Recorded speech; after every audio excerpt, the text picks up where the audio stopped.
일본이 또 대형 사고를 쳤습니다.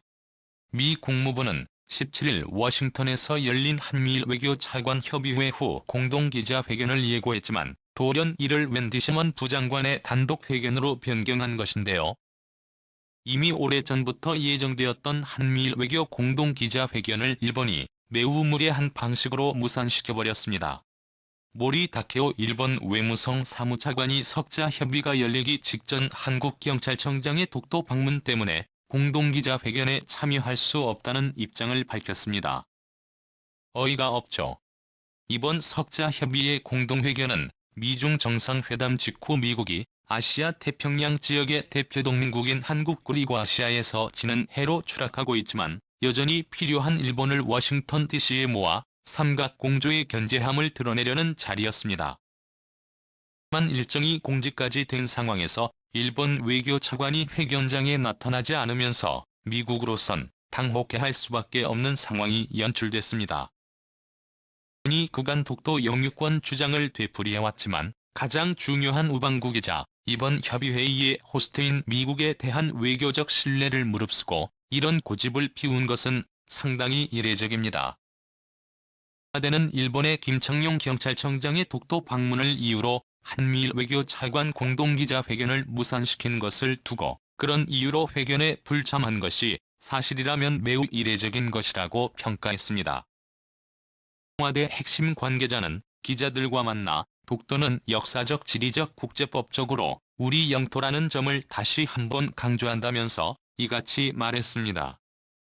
미국이 대중국 견제의 중요한 틀로 한미일 공조에 얼마나 공을 들이는지에 한국과 일본 외교당국도 잘 알고 있기 때문에 이번 회의를 파토는 일본을 향한 미국의 분노가 폭발해버렸습니다. 미국을 더욱 열받게 한 것은 일본이 한미일 외교 차관 공동기자회견을 무산시킨 후 일본 총리가 말도 안 되는 변명을 하고 있기 때문인데요. 19일 마이니치 신문은 일본 외무성 간부의 말을 인용해 공동기자회견을 열면 일본은 할 말을 해야 할 텐데 그렇게 되면 미국과 한국이 곤란했을 것이라면서 외무성 간부는 일본 정부가 공동회견 불참을 결정한 것은 오히려 외교적 배려였다는 입장을 밝혔다라고 보도하며 또 한국의 김 청장의 독도 방문 이후 한일 차관이 나란히 기자회견에 참석하며 일본이 김 청장의 독도 상륙을 용인했다는 잘못된 메시지를 보낼 수 있다는 사실을 정부가 우려한 것으로 보인다라고 덧붙였습니다. 요미우리 신문도 김 청장의 독도 방문은 최악의 타이밍에 나온 폭거이며 일본 정부가 분노하고 있다라며 당국의 입장을 대변했고 산케이 신문도 사설을 통해 김 청장의 독도 방문을 비판했습니다. 산케이는 한국경찰청 관계자는 독도 방문의 외교적 의미가 전혀 없다고 밝혔지만 이는 대일 도발 그 자체라면서 문재인 정권은 반일 행태를 고치지 않고서는 한일 관계 개선이 없다는 것을 알아야 한다라고 밝혔습니다. 일본 당국은 마스노 히로카즈 일본 관방장관을 통해 다케오 차관의 공동기자회견 불참을 옹호했습니다. 히로카즈 장관은 18일 정례 브리핑에서 독도를 둘러싼 사안에 관련해 우리나라의 입장에서는 도저히 받아들일 수 없어서 한국에 강하게 항의했다. 이런 분위기에서 공동기자회견을 하는 것은 부적절하다고 판단했다라고 전했습니다. 일본 언론들의 황당한 보도가 전부가 아니었습니다.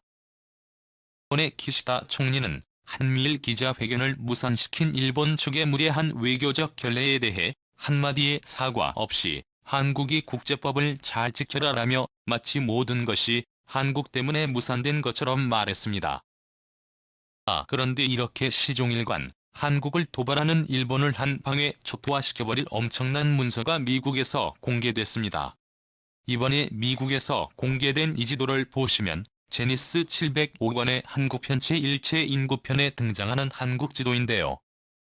한국이 인구 밀집 지역이라는 제목과 함께 왼쪽 아래에는 제주도가 있고 오른쪽 아래에는 대마도가 선명하게 그려져 있습니다. 2차 대전 당시에 미국의 기밀 책자에 대마도를 한국의 섬으로 분류한 것입니다. 실제로 대마도는 부산에서 불과 49밖에 떨어져 있지 않는 반면 일본의 규슈에서는 147라 떨어져 있습니다.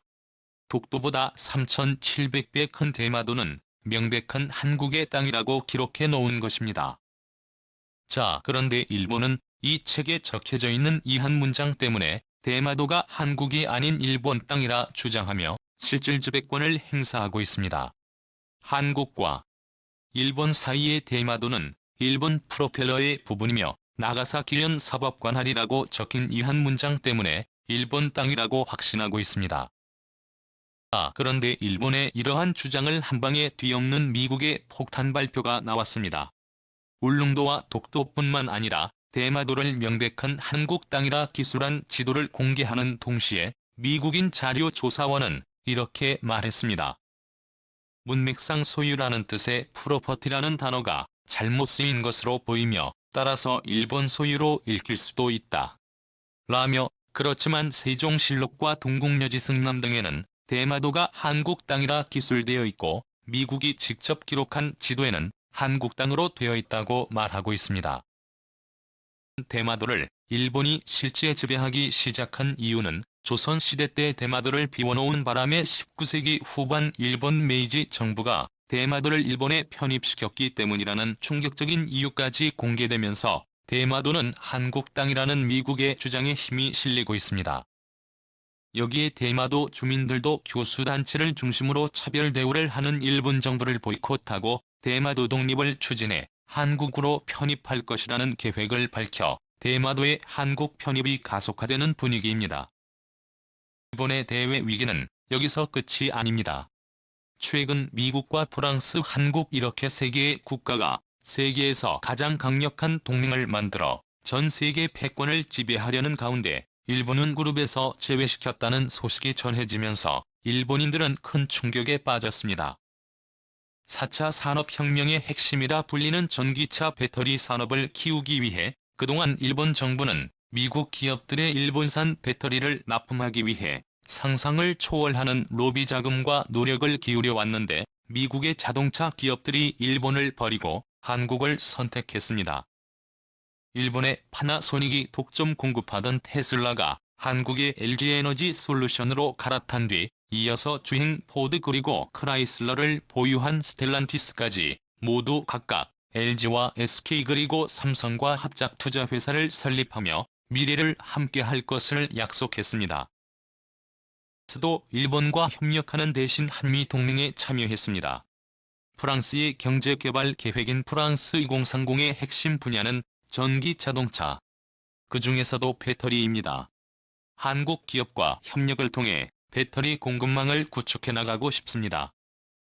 주한 프랑스 대사관저에서 지난 17일 열린 한불 협력 컨퍼런스 자동차 배터리 세리 미래에서 프랑스 디지털 경제부 장관은 중국 배터리 업체들의 영향력을 늘려나가는 상황에서 한국 업체들과 협력을 통해 함께 배터리 분야에서 기술 주도권을 되찾겠다며 이같이 말했는데요.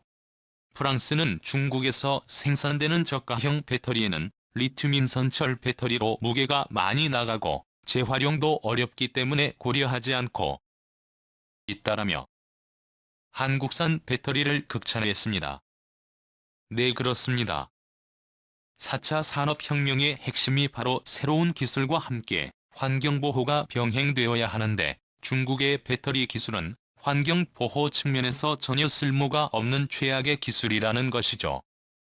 그는 중국, 일본 등 전 세계 국가와의 협력을 염두에 두고 있지만 한국은 배터리 모듈 및 셀설계 제조에 필요한 광범위한 기술력과 경험을 바탕으로 탄탄한 생태계를 구축했다며 한국 소재 부품 기업과 협력하겠다는 뜻을 밝혔습니다. 그리고 또 하나 놀라운 사실이 밝혀졌는데요. 프랑스의 마크롱 대통령은 최근 로마에서 열린 G20 정상회의에서 문재인 대통령과 정상회담을 마친 뒤 자신의 페이스북 계정에 한 부정상회담 사진과 함께 양국의 협력을 다짐하는 글을 프랑스도 영어도 아닌 한글로 올려 화제가 되고 있습니다. 그는 한국과 프랑스는 인도-태평양의 안정과 번영의 공간으로 유지되도록 공동의 노력을 지속해 나갈 것일 것입니다. 기후 대응 생물 다양성 보존 디지털 분야에서 양국 노력을 경주할 것입니다. 라고 한글로 적었는데요. 마크롱 프랑스 대통령의 한글 게시물에 프랑스와 한국의 간부입니다. 감동 주신 마크롱 대통령님 한국 프랑스 파이팅 등 한국 네티즌들의 폭발적인 댓글이 달리면서 프랑스 현지 매체들도 대대적으로 보도하고 있습니다. 오늘도 감사합니다. 최고로 멋진 하루 보내시길.